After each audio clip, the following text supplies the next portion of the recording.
Think about the last time someone leaned in close, lowered their voice, and said, "You are not going to believe what I just heard." Oh man, that rush. Right. There is this immediate, almost magnetic pull to lean in and hear whatever juicy secret they have. It just makes you wonder, what is it about human nature that makes us crave the inside scoop so badly? Well, it is a phenomenal psychological hook, honestly. We are quite literally wired for it. I mean, evolutionary anthropologists actually suggest that gossip is the human equivalent of primates grooming each other. Wait, really? Like picking bugs out of each other's fur? Yeah, exactly like that. When we acquire exclusive information, our brains give us this immediate spike of dopamine. It makes us feel socially secure. It makes us feel connected to the tribe. And most importantly, it makes us feel powerful. We're suddenly holding a piece of the map that nobody else has. Okay, let's unpack this. Because today, we're taking a deep dive into our source material to explore exactly how the mechanics of that power work. We're looking at a middle grade novel. It's called 30 Days of No Gossip by Stephanie Faris. Which is such a brilliant choice for this topic, by the way. It really is. Now, you listening to this, you might be wondering why we are using a book about 7th graders for this. But the truth is, middle school is essentially a high-stakes, totally unregulated training floor for social capital. Unregulated is definitely the right word for it. Right. So we're using this story as a fascinating case study to explore the very real mechanics of social currency. We'll look at the anatomy of rumor mills and what actually happens when you try to break a deeply ingrained behavioral habit cold turkey. Because the lessons here, they map flawlessly onto adult dynamics, office politics, and how we handle information in our own daily lives. They absolutely do. It serves as the perfect microcosm because adolescents lack the polished filters that adults have developed over time. You get to see the raw economic engine of information trading at work. Totally unmasked. Exactly. And the protagonist of this story, a 7th grader named Maddie Evans, she provides a brilliant example of this right out of the gate. She really does. I mean, in the opening of the book, Maddie actually contrasts the official Oxford English Dictionary definition of gossip with her own personal working definition. I love this part. Yeah, the dictionary calls it unrestrained talk or writing, especially about persons or social incidents. But Maddie, she redefines it completely. To her, gossip is, and I quote, information people want to know in order to keep everyone aware of what is going on. Information is given by someone who is in the know, and that someone is me. That is a remarkably revealing cognitive reframe, isn't it? Yeah, totally. She doesn't see herself as malicious or petty at all. By defining it that way, she mentally transforms herself into a public servant. She genuinely views herself as the essential information broker for Troy Middle School. Like it's her duty. Right, she thinks she is providing a necessary service to the ecosystem. She treats it like a covert intelligence operation, basically. She actually edits the Troy Tatler, which is this unofficial gossip newsletter she handwrites and distributes before school, right in front of the cafeteria. Oh, wow, she really commits to the bit. She orchestrates the whole flow of data. But this brings us to the core conflict of our deep dive. Because if Maddie views herself as a helpful public servant, how does her brain justify exposing the deepest secret of her lifelong best friend, Vi? Right. Vivian Lakewood, or Vi as they call her, represents the ultimate test of Maddie's internal logic. Vi is pretty much the complete opposite of Maddie. Yeah. Exactly. She is shy, highly studious, stays far away from the spotlight, and she harbors this massive secret crush on a popular boy named Travis Fisher. And Maddie's betrayal happens because she fundamentally misunderstands the difference between data and vulnerability. Because Maddie decides she is going to, quote-unquote, help Vi using her superpower, right? That's her justification, yeah. She walks right up to Travis in class and just whispers that Vi likes him. And unsurprisingly, it backfires spectacularly. Because Travis doesn't even know who Vi is. Exactly. He doesn't really know who Vi is, so he immediately turns around and asks another girl, Kathina Freeman, about it. Mm-hmm. And within minutes, the secret just detonates in the hallway. Everyone knows. Vi is completely humiliated. Which leads to the ultimatum that drives the rest of our case study. Vi doesn't just get mad here. She actually correctly diagnoses Maddie's underlying psychological issue. She sees right through it. She does. She realizes Maddie is addicted to the spotlight of being the provider. So, to save their friendship, Vi issues a non-negotiable challenge. Maddie must go 30 days without gossiping. 30 whole days. Yep. No talking about other people, and absolutely no publishing the Troy Tatler. I have to push back here a little bit, though. Let's look at Maddie's actual intent. She is acting like an aggressive stockbroker trading on insider information, sure, but she genuinely thought she was acting in her friend's best interest. You think she was just trying to be a wingman? Yeah, exactly. She was trying to get the cute guy to notice her shy friend.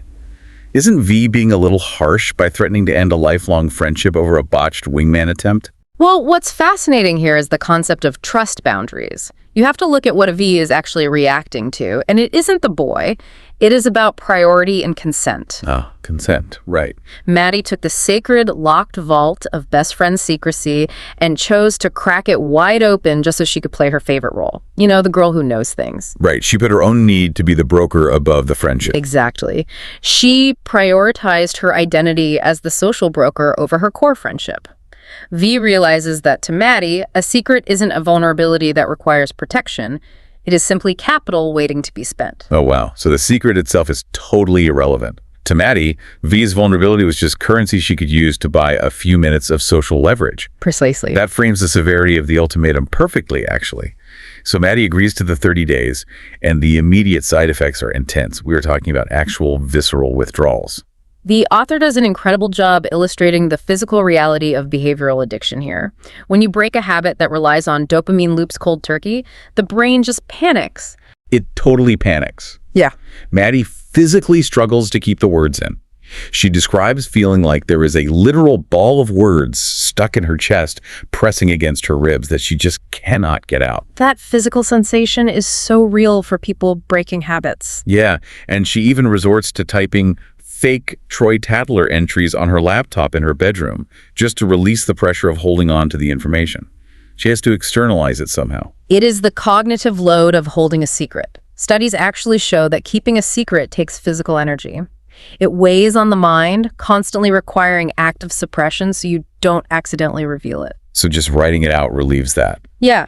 By writing it down, even if no one sees it, Maddie is relieving that cognitive burden. It is the exact same psychological mechanism driving so much of modern digital culture, honestly. You mean the compulsion to, overshare online? Precisely. Think about people who post deeply personal, play-by-play updates of their daily lives on social media or LinkedIn.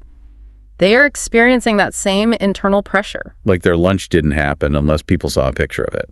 Exactly. They have gathered information, even if it is just about their own lunch or a minor workplace grievance, and their brain insists that the information has no value until it is distributed and validated by an audience. Maddie is fighting against an extremely powerful neurochemical tide. And while Maddie is white-knuckling her way through these internal withdrawals, something even more chaotic is happening externally. A massive information vacuum opens up at the school. Because she was the sole provider. Right. Maddie is no longer supplying the verified or at least highly organized daily gossip. She has removed herself from the ecosystem entirely. And nature abhors a vacuum, especially in social networks. When an established source of information goes dark, people do not just sit comfortably in the unknown. They definitely do not. The demand for narrative doesn't disappear just because the supply dried up. No, without Maddie's structured gossip, her friends, Sydney, Jessica, and Chelsea Tucker, they start filling in the blanks themselves. And the inciting incident for this wild speculation is just fantastic. It's so good. Yeah. A mysterious, glamorous woman named Ashley Golden is suddenly spotted on campus, walking around and taking notes with Principal Shelley. And because Maddie is silenced by her vow, she cannot guide the narrative. She can't do the research and report back. So the vacuum just sucks in whatever it can. Exactly. The rumor mill sparks into an absolute inferno. Because the students lack context, right? So they begin to stitch together whatever fragmented sensational clues they can invent to make a story that feels satisfying. And the leaps in logic are wild. First, the students decide the school is being sold. A day later, it morphs into the school being torn down entirely to build a shopping center. It escalates so quickly. Right. And by the end of the week, they're absolutely convinced they are all being forcibly merged with Beechwood Middle. It's apparently this roach-infested nightmare of a rival school. But why does it escalate to that specific extreme? Why do rumors in a vacuum almost always skew toward the catastrophic? Well, that is the negativity bias at work. From an evolutionary survival standpoint, our brains prioritize negative information because it might represent a threat. Oh, better safe than sorry. Exactly. If our ancestors heard a rustle in the bushes, the ones who assumed it was a tiger survived. The ones who assumed it was just a pleasant breeze got eaten. So, when we lack concrete facts, we unconsciously invent worst-case scenarios to mentally prepare ourselves for danger. It's like an evolutionary mutation for information. Without the heavy anchor of the truth to weigh it down, only the most sensational, terrifying versions of the rumor survive and get passed on. Because those are the ones that grab the most attention from the group. Right. And this puts Maddie in an agonizing position. She is standing in these circles while her friends spin these catastrophic theories about roach-infested schools. And she isn't saying anything. She is just listening. Which brings up a really crucial question for you, listening right now. Does just quietly listening to rumors make you complicit in them? That exact philosophical debate is central to Maddie and Vi's conflict. Vi has a very strict interpretation of the 30-day challenge. She does not mess around. No, she doesn't. She tells Maddie that even standing there and nodding along to the gossip is a direct violation of their agreement. Because providing the audience validates the speaker. Right. Exactly. It is the demand side of the economics. Being a passive audience fuels the transaction. If you provide the ear, you're rewarding the behavior, which means you are actively participating in the spread of the rumor, even if your lips never move. Man, that is a tough mirror to look into for anyone who thinks they stay out of office politics just because they don't start the rumors. But the pressure of this specific rumor becomes too much for Maddie, because she actually did some online sleuthing. She knows exactly who the mysterious woman is. She has the actual facts. Yes. She knows Ashley Golden is the producer of a hit reality TV show called 24-Hour Makeover, and they are at the school scouting the rundown language arts wing for a potential episode. So Maddie is watching her friends panic. She wants to retain her social standing. She wants to be the hero who calms the anxiety, and she desperately misses that rush of being the insider. The social pressure just cracks her. She hints at the truth. She tells her friends it's a secret, and she doesn't give them all the details, but she gives them just enough, and instantly the secret is out. The entire school knows. If we connect this to the bigger picture, this moment beautifully illustrates the danger of information cascades. How does a cascade differ from, like, a normal rumor? An information cascade happens when people abandon their own private information or restraint and simply copy the behavior of the people ahead of them in the network. Maddie thinks she's making a contained, controlled leak to just 3 friends. Right, she thinks it stops with them. But she fails to realize that once data enters a highly connected network, it grows exponentially. Every person who hears it becomes a new node of distribution. A single compromised node can instantly infect the entire system. And the consequences of that cascade hit hard. Maddie gets called into Principal Shelley's office for the most pivotal confrontation in the story. He doesn't just yell at her about spreading rumors. He breaks down the actual mechanics of why her leak is so incredibly damaging to the real world. He introduces her to the concept of stakes. Principal Shelley reveals that the school was planning a massive surprise assembly to announce the show. The reality show was going to be a huge boost for the community. Furthermore, Maddie was actually on the short list of students selected to help with the makeover. Oh, that's brutal. Yeah. But because she leaked the surprise, the television producers are threatening to pull out entirely. Reality TV relies on controlled narratives and surprise reveals. Right. The surprise is the whole point. Exactly. By leaking the scouting trip, Maddie compromised the production security. The entire project is in jeopardy. She risked an amazing opportunity for her entire school just to buy a few minutes of attention in the locker room. And the ultimate tragedy is who this collateral damage hits the hardest. Right. Vi is an aspiring interior designer. Yeah. She is totally obsessed with 24-Hour Makeover. This was going to be the greatest day of her middle school life, and Maddie almost destroyed it because she couldn't tolerate not being the center of attention. It forces Maddie to hit rock bottom. She finally sees that her gossip isn't a victimless crime. It isn't a public service keeping people informed. It is a highly volatile, destructive force that almost cost her best friend a dream opportunity. So what does this all mean for Maddie? I mean, how does someone recover from that level of failure, especially when they realize their entire social identity is built on a toxic foundation? Well, it requires a profound paradigm shift. She has to sit in the intense discomfort of her actions and just watch the real-world consequences play out without trying to control the narrative. Fortunately, the narrative moves toward a very redemptive climax that allows Maddie to see a different path forward. Yeah, the school assembly happens, and everyone is terrified Ashley Golden is going to cancel the show. But she doesn't. Thank goodness. Right. Instead, she announces that the 7th graders get to help renovate the language arts wing and build a brand new break area. And this sets the stage for V's absolute triumph. The day of the shoot is incredibly validating for Vi. Jilly Clark, the star host of 24-Hour Makeover, arrives on campus. Vi finally gets to step completely out of the shadows. Just a moment. She does. She uses all her secret, carefully studied interior design skills, helps design the space alongside Jilly, and totally impresses her crush, Travis. He finally sees how talented and smart she is. And the ultimate reward is that Vi actually wins a trip to Hollywood to help host an upcoming episode of the show. It is an incredible victory for Vi. But Maddie's internal evolution as she watches this happen is really the psychological core of the story. Maddie is standing on the sidelines, covered in paint, just watching Vi shine. And Maddie realizes something fundamental.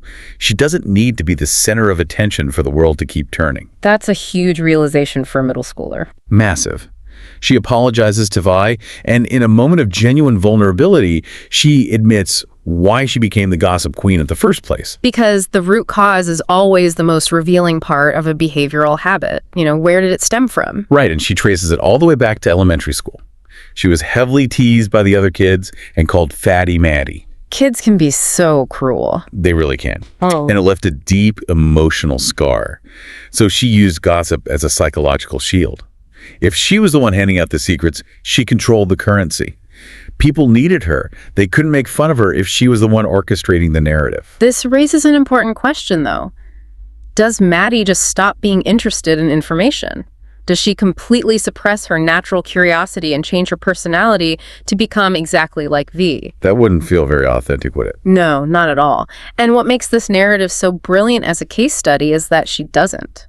She recognizes that her ability to gather information, understand complex social dynamics, and communicate effectively is actually an incredible skill set. She just had the moral polarity reversed. It reminds me of a hacker who starts out writing malicious computer viruses to break into corporate systems. They get caught, they have a massive awakening about the damage they're causing, and they go to work in cybersecurity. Oh, that's a perfect analogy. It is the exact same underlying skill set, right? Finding vulnerabilities, understanding complex systems, manipulating code, but with a totally different moral application. Maddie takes her skill set and pivots. She executes a brilliant constructive pivot.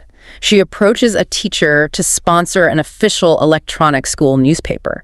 She drops the toxic, destructive rumor-mongering and the covert operations, and for her first major piece of journalism, It's so good. she uses her new platform to do a feature interview with Vi about her design work and her upcoming Hollywood trip. She transforms from gossip into a journalist. She uses her power to elevate someone else's success rather than exploiting their vulnerabilities. It is an incredibly satisfying resolution, and it brings us to the core takeaways from our time with this source material. What 30 Days of No Gossip illustrates so clearly, whether you are navigating a middle school cafeteria or a corporate boardroom, is that information is a powerful currency. It absolutely is. We all hold it, and we all have a choice in how we spend it. You can spend it on cheap, fleeting popularity. You can buy 30 seconds of everyone staring at you in the break room while you tear down a colleague, or spread an unverified rumor about a company merger. Or you can invest that currency in building up the network around you. I love that. Yeah, you can share opportunities, highlight the hidden successes of your peers, and fiercely protect the vulnerabilities of the people who trust you. Here's where it gets really interesting for you listening right now. Think back to V's strict rule during the 30-day challenge. Remember that even being a passive audience to gossip is actively participating in it. That's the hard truth. It is. If you are standing in the circle, nodding along to the rumor, you are the demand that creates the supply. It forces us to take accountability for our passive behaviors. We frequently excuse ourselves because we aren't the ones who originated the destructive rumor. We tell ourselves we are just observing. But by providing the audience, we are funding the transaction. We want to leave you with a final lingering thought to mull over today as you go about your routine. Think about your own daily information diet. When you're at work or at a family gathering or even just scrolling through your social media feeds, are you passing along facts that build the room up? Or are you just filling a vacuum with noise because you can't stand the silence? It's a great question to ask yourself. The time someone leans in close, lowers their voice, and hands you a juicy piece of insider info. Ask yourself, who is really paying the price for this transaction?